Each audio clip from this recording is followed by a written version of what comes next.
kuantitas maupun kualitas tanah terhadap konstruksinya dan bagaimana meminimalkan dampak dari konstruksi.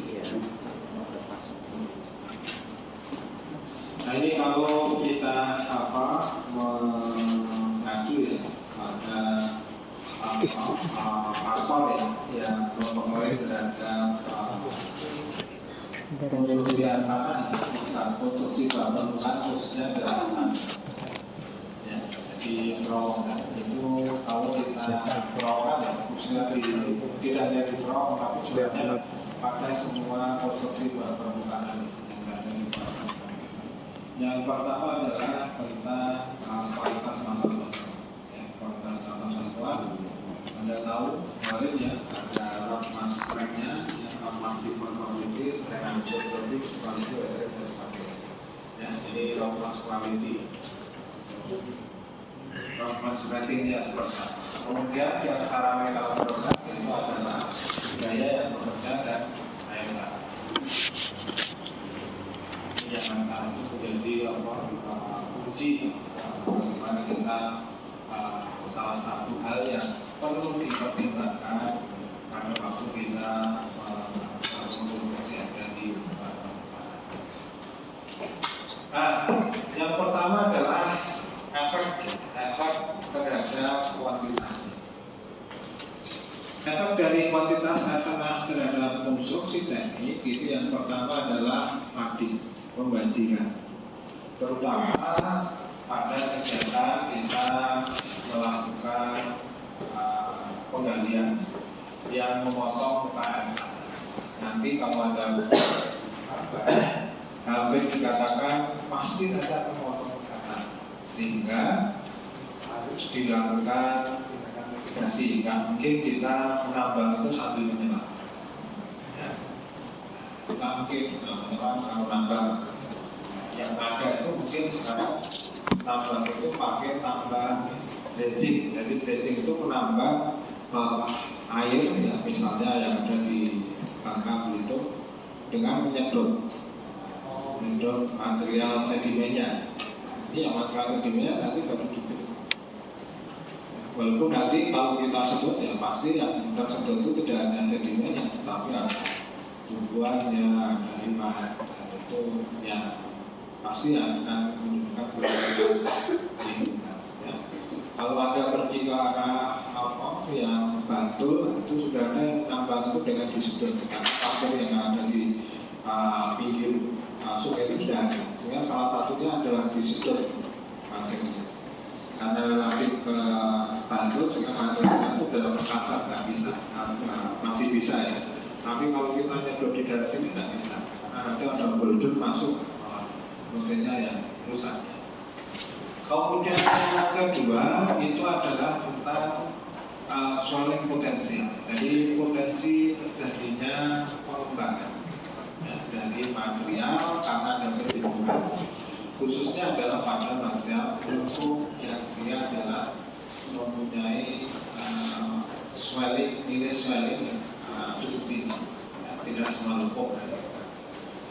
Kemudian yang ketiga adalah adanya rembesan yang terjadi di bawah dan ya. Kemudian adanya keruntuhan lereng ya, karena faktor pembebanan dari tanahnya ya. Kemudian ada lagi adalah faktor karena kuantitasnya diambil terlalu banyak menyebabkan subsidi keruntuhan ya. Dan yang terakhir adalah karena likuifaksi. Nah, ini adalah beberapa contoh ya adanya mading ya di likuifaksi ini contoh. Ini adalah tambang batu bara, ini adalah polnya. Kemudian ini airnya ini bisa dari air tanah ataupun air permukaan pada bencana. Kondisi seperti ini kan kita nggak bisa ngambil, pasti nggak bisa ngambil. Sehingga perlu dilakukan adalah dewatering, jadi pompa tempatnya.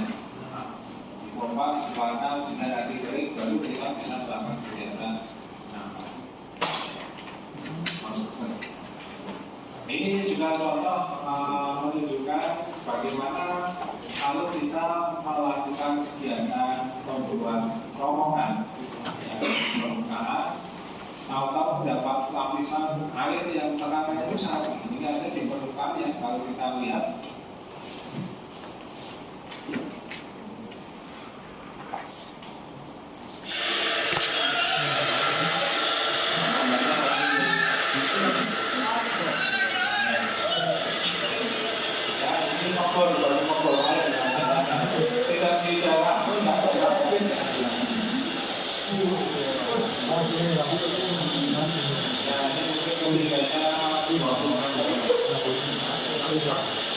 Anda kalau menolong yang dapatkan seperti ini kan nggak bisa Pak. Ini nggak budget. Ini harus dihabiskan. Kalau orang mencari air yang dicari seperti ini. Tapi kalau kita mencari motor yang dicari tidak ada. Tidak gampang. Jadi yang paling dekat di sini itu adalah sumurnya penyiaran yang ada di Lamen. Itu pertama kali kita ngobrol tembus itu dia sampai saat ini juga masih mengalir, jadi masih mengalir. Jadi ketinggiannya itu karena itu sekitar kemarin kata saya itu mungkin bukan 4 meter. Jadi dia masih tekanannya tidak. Makanya kalau orang mencari air yang dicari, karena dia tak boleh ditampungkan. Airnya sudah bagus, tinggal memasukkan aja. Mungkin keringinnya hanya untuk bakteri. Nah, nanti setelah itu masukkan di plastik botol itu. Plastik botol itu harganya kalau nggak salah 175 akhirnya ngambil ini. Kalau mengalir sendiri kan nggak perlu treatment berapa untuk UV mematikan. Jadi kalau Anda beli aqua satu yang berapa 600 liter itu berapa harganya? 3.000. Nah 3.000 itu sebenarnya modelnya cuma 175. Untuk melakukan treatment itu kalau treatment bukan UV itu harganya berapa? Jadi kelihatannya totalnya itu ya mungkin hanya modal, tapi dijual 3.000. Itu yang 2.000 itu distribusi pengaruhan, tapi kan nggak nyampe 2.000. Amin ya 500 ya menurutnya separuh mungkin. Nah itulah keuntungannya kalau Anda nanti mau bisnis. Kemudian hidrostasi pressure. Jadi ada namanya hidrostasi pressure. Jadi pressure itu karena ada tekanan, air itu bisa menekan secara horizontal ataupun secara vertikal. Ini adalah contoh pertama. Jadi bila kita membangun suatu fondasi, ya, memotong muka air tanah, misalnya karena di sini, kemudian ini ada arah aliran air tanah, maka dia akan menimbulkan hidrostasi pressure sehingga menekan dari dinding ini atau tiang. Sehingga dia nanti akan terjadi defleksi. Kalau defleksi nanti terus ini nggak kuat, nanti timbul retak-retak. Nah, kalau retak-retak itu sudah bisa masuk di sini rembes. Itu satu. Yang kedua, sininya kuat. Ya, tetapi yang tidak kuat bagian bawah. Karena ini adalah jernih air ya. Nah, di atas ini semua sini. Nah, airnya itu adalah menekan dari bawah ke atas.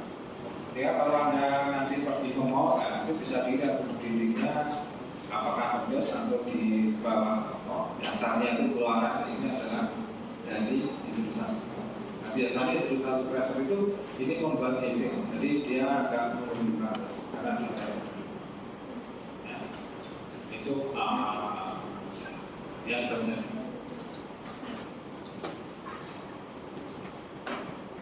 Nah, oleh karena itu dengan adanya hidrostasi ini akan menyebabkan adanya macet lembab. Di dinding ini lembab. Oleh karena itu kita harus mengontrol kelembaban itu dengan cara apa? Atau mengontrol tekanan kita dengan membuat saluran drainase bawah permukaan.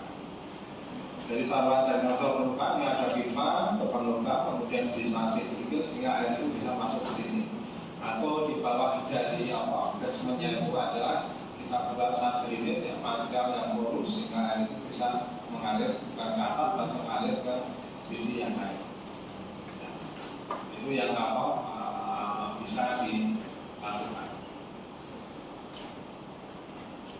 Ya, nah ini adalah space, ya, tampilan dan sebagainya. Ini juga sama tadi ya, jadi ada efek ya, bisa buat seperti ini ya, atau ini dibuat semacam insulasi untuk mempercepat ya, biar kelembabannya atau air mudah bisa masuk. Ya. Jadi isolasi pressure itu akan menyebabkan yang pertama adalah adanya flooding di basement karena air bisa muncul dari dasar, kemudian akan menimbulkan struktur damage, kerusakan struktur, sehingga akhirnya adalah properti di Nah, oleh karena itu perlu kita lakukan bagaimana kita meminimalkan kerusakan itu. Ya. Makanya biasanya struktur yang ada di bawah zonasi itu kita kasih namanya biokomposit, atau biomembran banyak jenis. Yang artinya adalah ini bisa menahan air dan mengalirkan ke bawah. Gambar lebih detailnya seperti ini. Jadi ini menunjukkan fondasinya.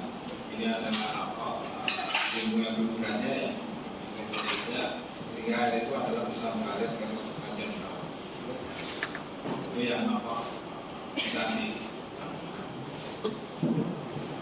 Kemudian, nah ini adalah contoh yang lainnya. Bagaimana kita membangun suatu bangunan yang dia serah jenuh air, tapi kita ingin membuat basement di sini beberapa lantai. Nah ini caranya secara kasar ya, konsepnya ya. Nah ini misalnya kita punya lapangan, kemudian kita mau buat basement untuk parkiran. Nah ini lokasinya yang kita membuat basement ya, untuk parkiran.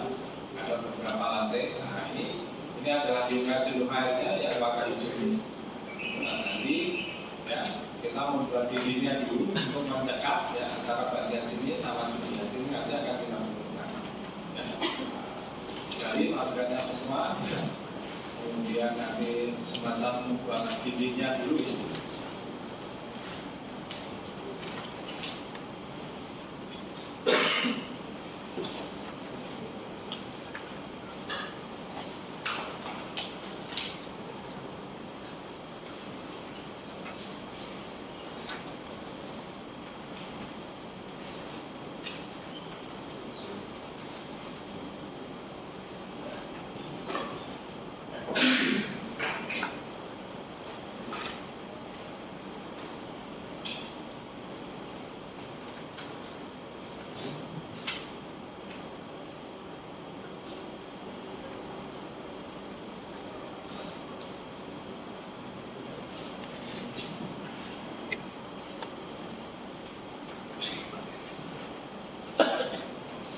Ya.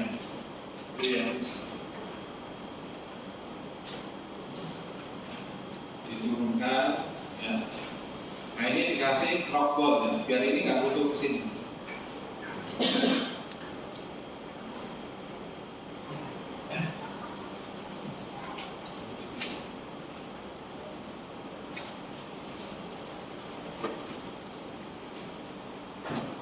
Terus ya, dibuat sumurnya dulu.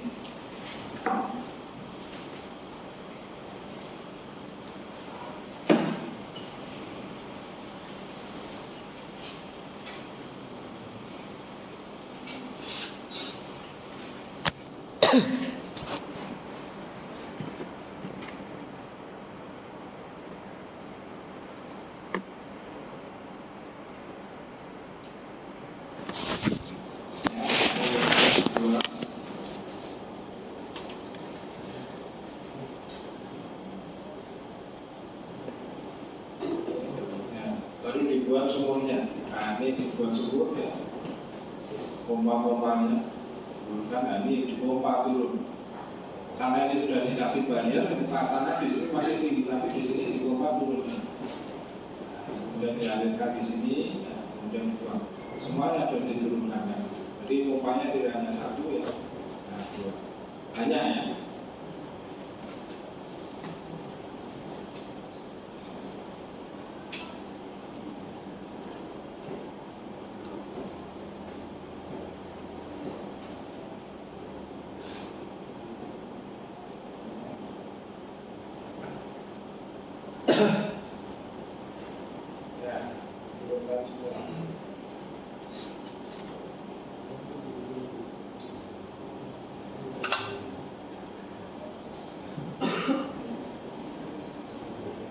Kemudian ini dikasih geotekstil ya, biar airnya itu nanti tidak bisa ke atas. Nah, bangsa itu ada konkretnya,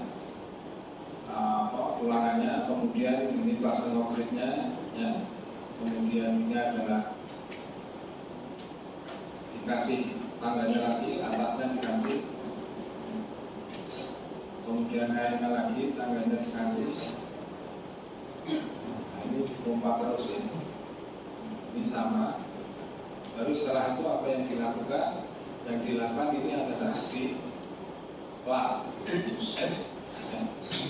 Jadi kalau diputus apa? Karena pompa airnya naik. Tapi ini di plak. Kemudian dikasih kontrol airnya tetap dialirkan. Tapi hanya kecil untuk menahan. Jadi kalau ini ditahan semuanya, ada beberapa yang harus di. Nah, tidak. Itu adalah konsep dewatering sebenarnya. Ya, pasti ada seperti itu.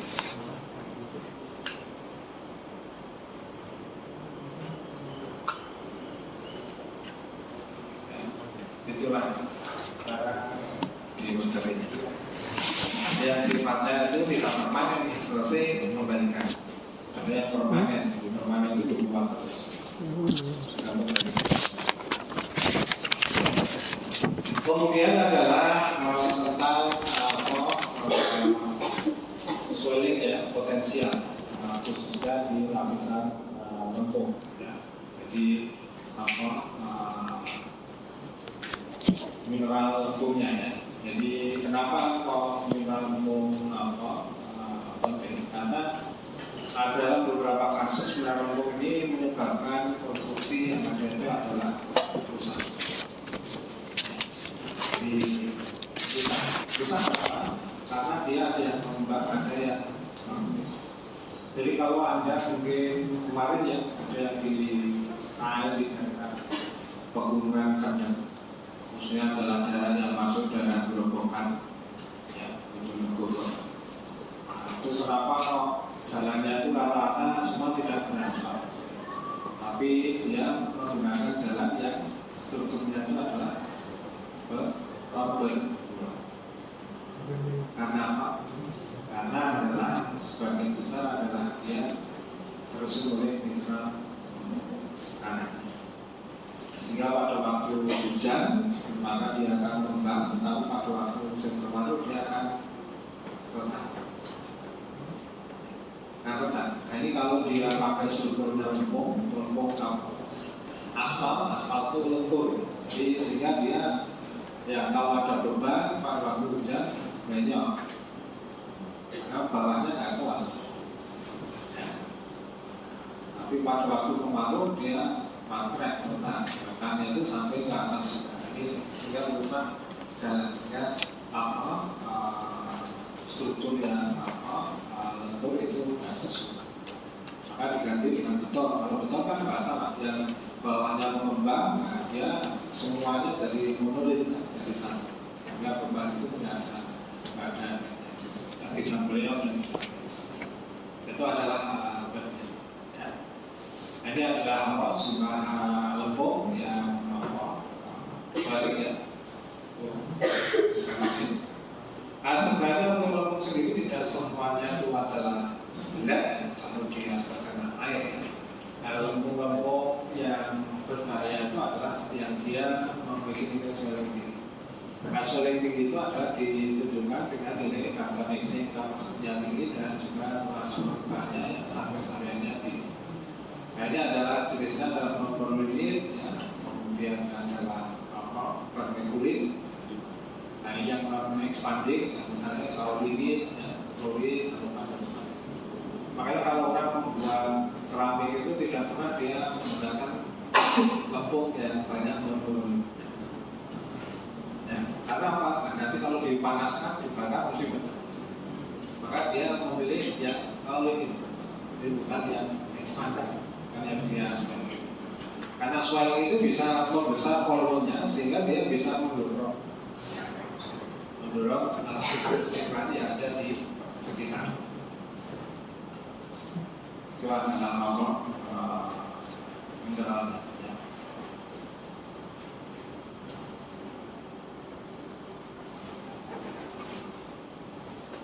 Kemudian ini ya, jadi mengapa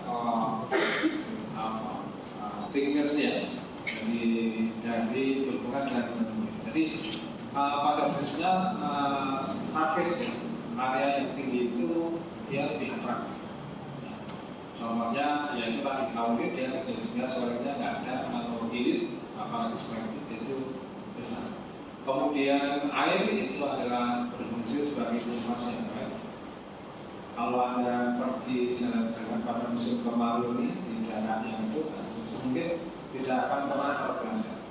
Tapi pada waktu hujan, yang adanya lumpur di atas lumpur, kemungkinan besar pasti kita akan terbiasa. Ya. Itu yang menjelaskan. Ya.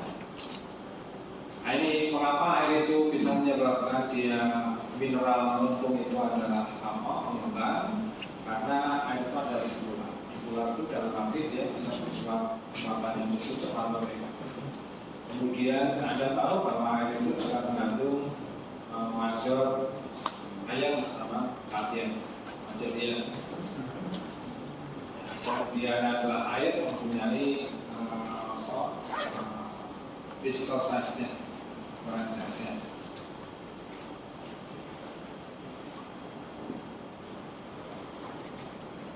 Nah, ini adalah contoh ya terjadinya rembesan ya, yang ada di dam, slippage di bawah dam ya. Jadi yang pertama yang di kiri itu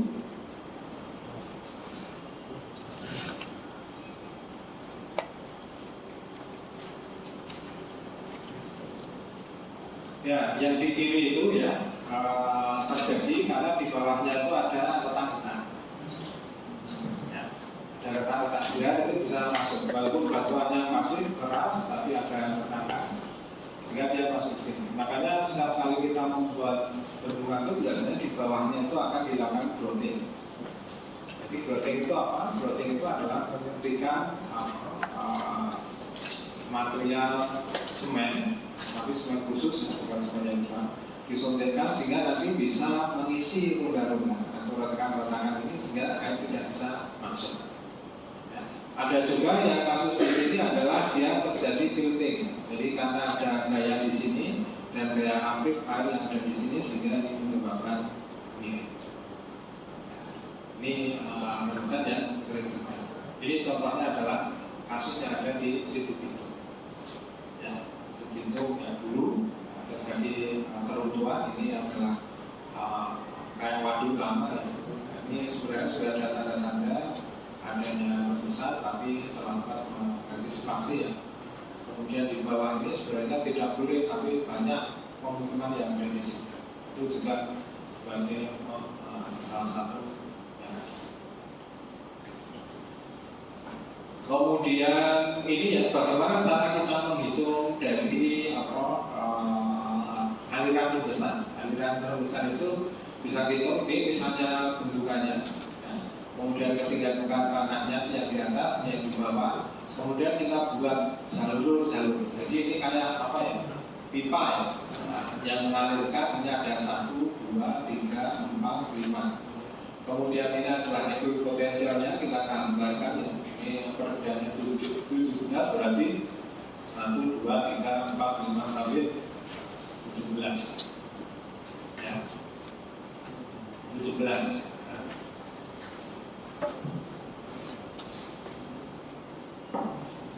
Contohnya ini adalah sebuah bendungan Lugan mempunyai panjang itu 13 meter ya, dan tinggi 7,5 meter. Kemudian air yang berada di atas datnya itu 6,2 meter. Kemudian yang di bawah bendung itu 2,2 meter. Kemudian dam itu mempunyai lebar ya, itu adalah sepanjang 72 meter. Jika K-nya itu 6,1 kali 10,4 cm per detik ya, itulah terbesar yang melalui dam ya, dengan head-drop-nya bagi jantungnya itu adalah 17. Yang pertama kita lakukan apa? Kita harus membuat bibirnya sama dengan ya, setiap kali untuk buat bibirnya sama hanya dibuat macam. Kemudian yang kedua adalah dengan flow-nya tadi ya. Jadi hanya itu yang di atas itu tingginya 6,2, yang di bawah 6,2, sehingga kita punya perbedaan head itu 4 meter. Caranya 5, kemudian head-drop-nya 17. Sehingga kita bisa menghitung dengan besar dengan rumus ini. I lebih sama dengan NKH dibagi jumlah dan head-drop-nya dikalikan dengan panjang atau lebar dari bendungan. Ya, kita sudah tahu 5, nanti panjang 0,527 kalikan hanya itu adalah 4 meter dibagi head-drop-nya 17. Sehingga kita dapat 0,62 meter kubik per hari. Kalau panjangnya itu adalah tadi 72, maka kita kembalikan 72 kalikan 0,4, sehingga jumlah letusan itu adalah 44,64 meter kubik per hari. Itu kalian. Kemudian yang selanjutnya itu dapat, ini bukan karena kualitasnya banyak, tapi karena kita mengambil anak-anak berlebihan sehingga menyebabkan terjadinya subsiden atau uplift. Jadi subsiden itu adalah penurunan ya, permukaan tanah yang disebabkan karena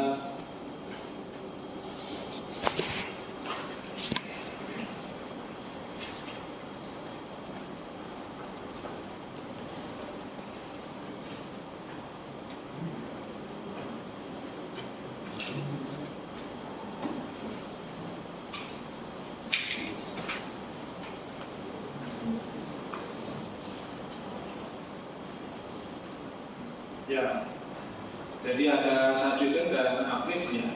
Jadi subsiden itu adalah nanti penurunan akibat yang pertama adalah adanya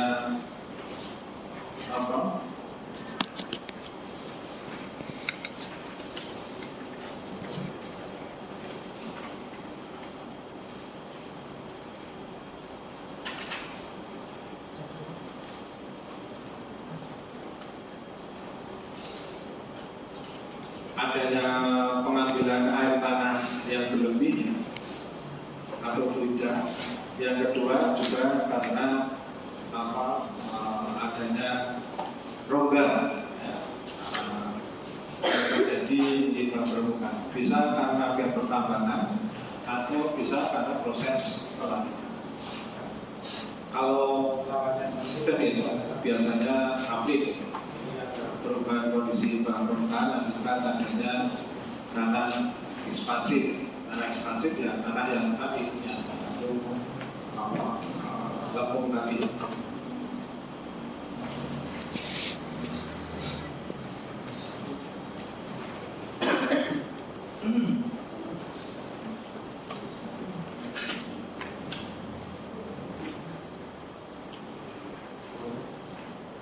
Ini adalah penyebab adanya pergerakan vertikal. Jadi pergerakan vertikal di permukaan bumi itu adalah yang pertama adalah karena hilangnya air di material tadi. Kemudian adalah bisa melakukan material yang sudah larut, misalnya pasir. Kemudian bisa juga pembasahan ya, dari yang belum sebelumnya kering ya, pada tanah yang densitasnya tulisan tanah gambut itu yang dulunya kering, atau seperti ini yang hujan itu yang bisa terjadi. Atau bisa juga terjadi adanya kompaksi tanah secara alami. Ya, kompaksi tanah secara alami terutama tanah-tanah yang dia belum terkonsolidasi dengan baik.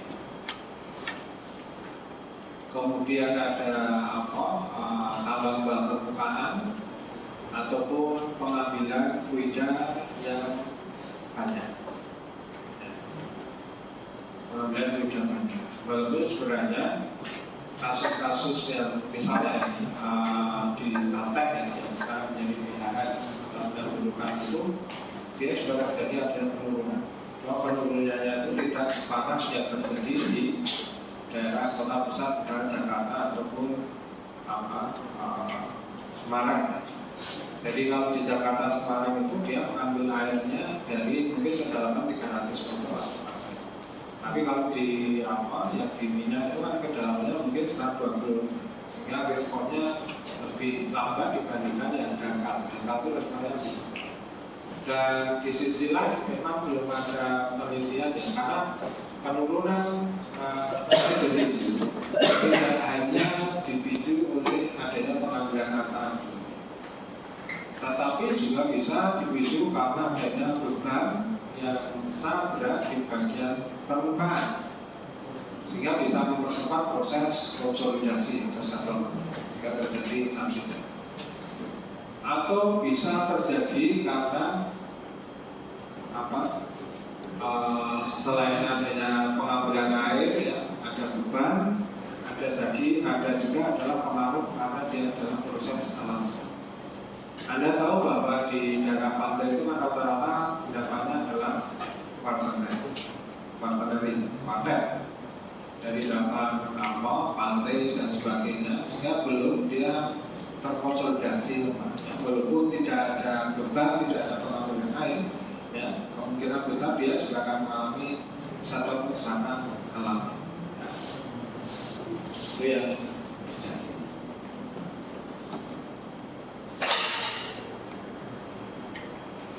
Nah, ini adalah kondisinya ya. Jadi ini adalah kondisi permukaan ya, kondisi geografisnya, kemudian ini permukaannya. Nah, ini mula-mula karena dia adalah terjadi subsiden penurunan sehingga kondisinya seperti ini. Ini juga sama. Ini contoh yang dia adalah perusahaan minyak ambil ya, di dalam rata-rata seperti ini, tapi semula ya, yang putus-putus kemudian terjadi penurunan. Kalau ini dia runtuh, ya, keruntuhan, jadi ada collapse sinkron ya, ini juga sama. Ya. Subsiden itu sering terjadi di mana saja. Paling umum itu adalah ditemukan pada daerah karst dan juga ini daerah tambang. Karena ditambah underground sehingga dia menjadi utuh. Ini misalnya di Amerika yang entah di Kansas ataupun di Ghana, kalau kita adalah di Freeport ya. Nah, di Freeport itu sudah sering terjadi keruntuhan, cuma mungkin tidak menimbulkan korban jiwa. Pengambilan fluida itu akan merubah terhadap sistem aliran tanah baik secara lokal maupun regional, entah itu secara alami atau dia karena aktivitas manusia di sini.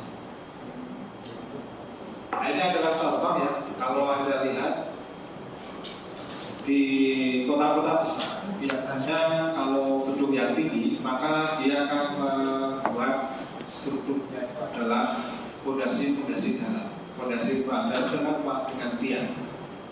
Kenapa? Karena dia dengan tiang, dia ingin mencapai pada basement sehingga ini bisa mendukung terhadap gedung ini. Maka dibuat yang panjang sampai ke batuan dasar. Ya, kemudian di atas biasanya ada pangkatnya, baju di atasnya ada gedung. Ya, ini yang dasar. Kalau rumah satu tadi tidak mungkin dia akan melakukan kegiatan ini. Dia hanya pada fondasi tanah atau fondasi dangkal. Nah, pada waktu terjadi settlement, itu yang terkena itu adalah yang fondasi dangkal. Karena settlement itu terjadi hanya pada material yang warna kuning ini, yang bawah. Sehingga kalau yang ini sama gedung ini nggak masalah, dia turun segini pun nggak masalah karena masih ditopang sama. Yang jadi masalah itu yang rumah-rumah penduduk biasa yang satu lantai itu, yang kurang meter. Nah dia kalau turun, yang kalau turun 1 meter, yang turun 1,5 meter dari kerusakan. Ya. Itu yang apa sering terjadi. Nah, ini adalah contoh gambarannya. Kalau Anda lihat bandingkan antara penurunan muka tanah dan banjir yang ada di Jakarta. Jadi mengacu pada data ini periode 74-2010 ya, dari berbagai entah itu adalah dari leveling, ya, GPS, aksesorator dan sebagainya. Ini terlihat pada yang warna merah itu memiliki penurunan yang cukup tinggi. Ada 4 meter, ada 2 meter, 0,7, Jakarta Selatan setengah meter. Ini ada Jakarta Timur itu adalah 1,4 meter. Ya, ini adalah penurunan. Nah, penurunan itu membuat daerah-daerah ini adalah menjadi banjir istilah banjir genangan. Karena apa? Karena muka tanahnya itu adalah berada di bawah muka tanah. Sehingga pada waktu air ke situ, susah mengalir kemana. Satu-satunya cara adalah di pompa. Karena di Jakarta banyak pompa untuk menaikkan, kemudian lebih tinggi dia bisa mengalir setelah gravitasi ke arah ya. Atau yang kedua adalah diinjeksikan ke dalam.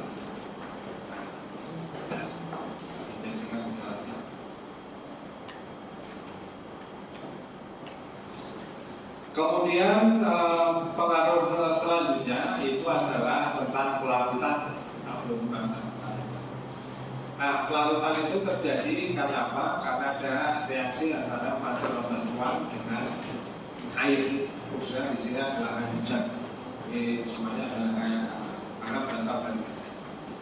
Ya, sehingga dari reaksi tadi ya, yang pertama antara CO2 dan H2O itu membuat H2CO3, kemudian H2CO3 menjadi hampir sama CO3.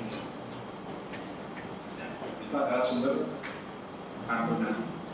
Maka ada yang tanya, airnya di Merapi tapi kok karbonatnya ada? Ya, karbonatnya itu adalah dari reaksi antara hujan sama gas CO2 yang ada di atmosfer.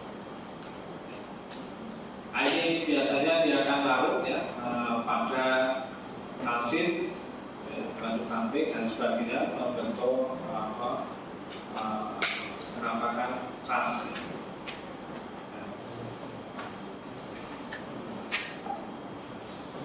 Nah, ini adalah efek dari aksi air tanah pada daerah kas.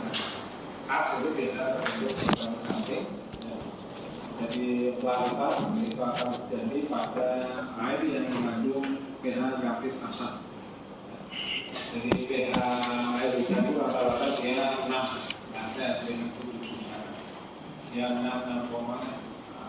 Ini pernah terjadi 5,5 ya. Mungkin kalau ada beta hujan asam ya diakibatkan oleh revolusi industri ya. Itu biasanya bisa reaksi yang terjadi apa? Reaksi yang terjadi adalah air baku, CO2 atau sedikit batu kamping ya. Maka dia akan terbentuk LCA dan karbonat. Makanya orang dulu itu tulangnya kuat-kuat karena minumnya LCA. Nggak usah minum anlen ya. Kalau Anda lihat nggak ada namanya orang dulu itu atau psikosis. Ya, kalau beracunnya mungkin. Tapi mungkin orang dulu itu malah sakitnya itu gitu. Karena banyak saya yang tidak bikin itu ya.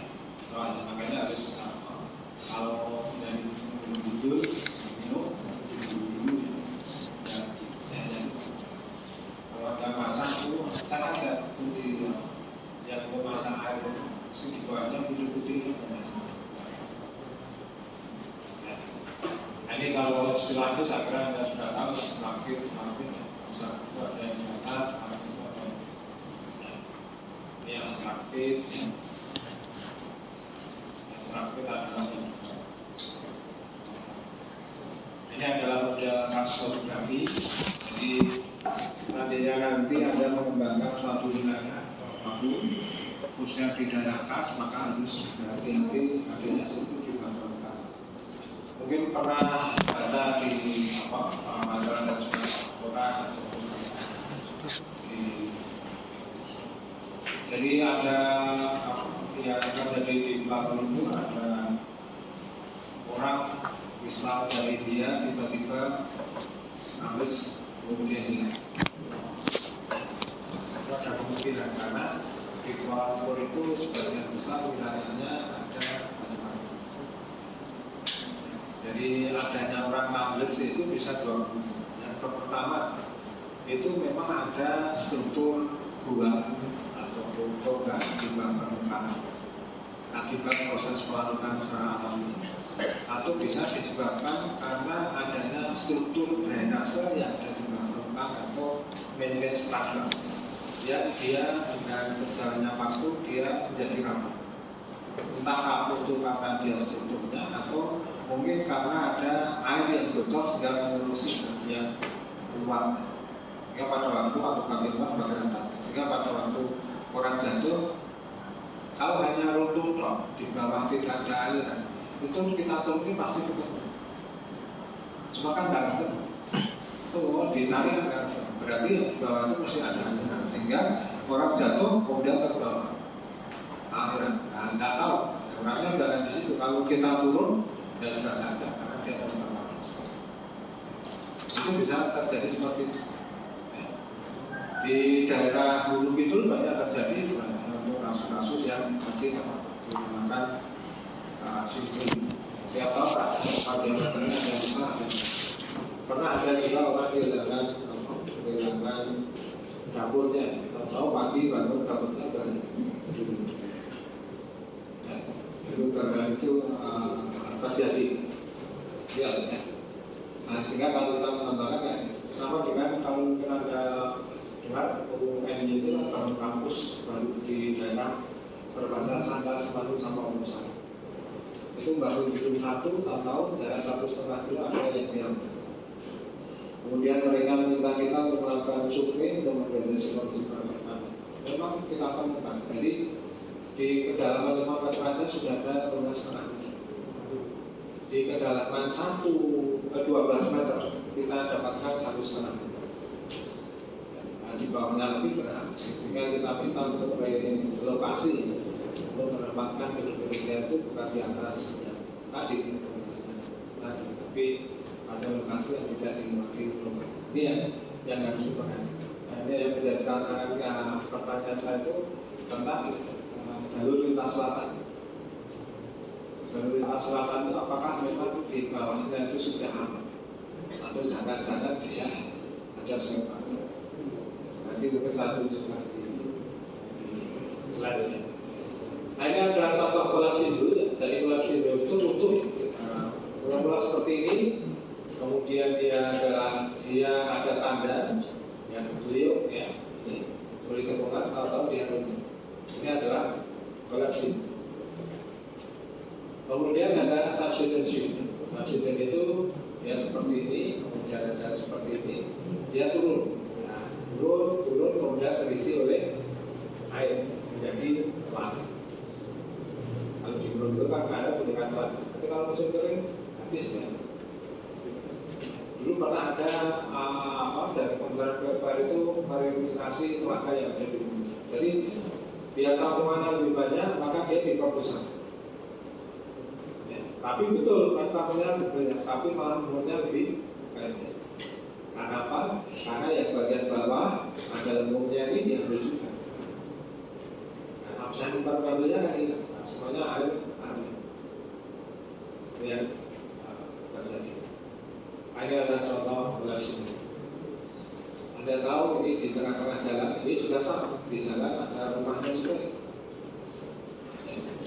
Ini kayaknya di Amerika Selatan. Di Amerika Selatan ini di Amerika. Ini di Gunung Bintang. Ini contohnya. Jangan-jangan yang JLS itu sudah seperti itu. Kita kan nggak tahu. kecuali memang sudah dipastikan di survei bahwa tracer, karena tracernya itu dia memotong karena arah dan logikanya, arah dari guanya itu kan mengikuti arah aliran ya, dari selatan, dari utara ke selatan. Sedangkan jalannya itu kan sejajar dengan garis pantai. Ya, kemungkinan ada. Ya, ini yang perlu dipastikan. Jangan sampai nanti tahu-tahu naik mobil tahu jalan. Nah, kalau seperti ini mobilnya langsung hilang. Ya kalau di bawahnya tidak ada aliran gas, kalau gas ya seperti yang tadi ya Wisnawan ini ya hilang. Kalau kita ya nanti kalau satu ya mungkin dicari di pantai barat atau di mana. Dan selatan kan, tinggal gitu. Oke, nah, ini juga sama ya, kayak pemukiman ya, yang ada di daerah situ. Kemudian ada itu dan sebagainya. Kemudian ini juga ada dia yang ini di Gunung itu. Ini hampir setiap tahun ada, terutama pada musim penghujan. Ini yang kecil. Tapi yang begitu itu paling lebar itu 5 meter. Kalau di luar ya berikan ini rumahnya bisa ini pas di atasnya gedungnya. Di bawahnya diharapkan, ini yang tidak diharapkan terjadi di banjir.